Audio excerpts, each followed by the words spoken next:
So Tollywood మొదటి wrapper. So ఇప్పుడు అయితే చాలామంది ర్యాప్లు ఇన్స్టాగ్రామ్లో అంటూ షేక్ చేస్తున్నారు, కానీ ఫస్ట్ ఈజ్ ఆల్వేస్ బెస్ట్ అంటారు మాకి.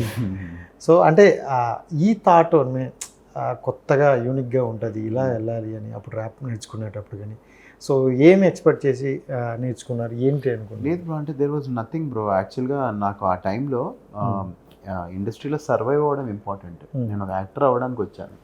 నాకు ఏ వర్క్ వస్తే అది చేశాను తప్ప ఇందులో నేను కెరియర్ క్రియేట్ చేసుకుంటానని అయితే ఎప్పుడు చేయలేదు. లక్కీగా ఐ వాజ్ అప్రిషియేటెడ్.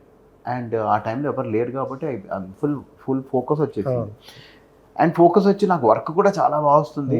అదే టైంలో కుమారి రావడం, అదే టైంలో నానా నిన్న బాయ్ ఫ్రెండ్స్, రాజా మీరు కేక, ఇంకా మల్టిపుల్ సినిమాలు నేను అవైలబిలిటీ మిస్ అయిపోయింది. అంటే నేను వెళ్ళి పాడడానికి స్టూడియోలో ఎప్పుడు పడితే అప్పుడు వెళ్ళాలి. సడన్గా పిలుస్తారు. మొన్న ఒక కాల్ వచ్చింది నాకు 2:30 రాత్రి, నేను వెళ్ళలేకపోయా షూటింగ్లో. సో రికార్డింగ్స్ కొన్ని అలా ఉంటాయి, ఏం చేయలేము. అలా అవైలబిలిటీ మిస్ అయిపోయి నేను I'm not able to concentrate. అందుకనే నేను నా ప్రైవేట్ సాంగ్స్ చేస్తుంటా every now and then. But ఒక ఎక్స్పెరిమెంట్ చేయాలి, నేను కొత్తగా క్రియేట్ చేస్తున్నాను అని ఏం లేదు బ్రో.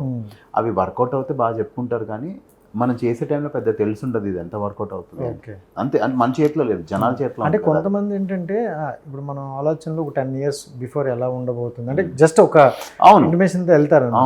మాకేంటంటే అలా అనిపించింది. ఎందుకంటే ఇప్పుడు ఈ 10 years జర్నీ చూసుకుంటే ఇప్పుడు ర్యాప్ ఎంతమంది ఫేమస్, దాని మీదే మరి లైఫ్ జర్నీ చేస్తున్నారు కూడా చాలా మంది.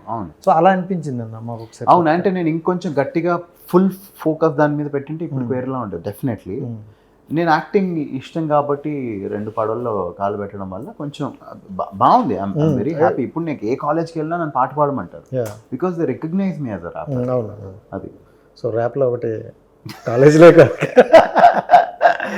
ధూమ్ ధామ్ చేద్దాం, దుమ్ము రేపి ఆడదాం, బ్యాండ్ పెట్టి గల్లీల చుట్టూ దోస్తులతో ఆడదాం, ఈ పాటే పాడదాం, మన ఆటే ఆడదాం, తెలుగోడి సతా ఏంటో రండి చూపిద్దాం. ఇది నా లేటెస్ట్ సాంగ్ తెలుగోడి బీట్ అని.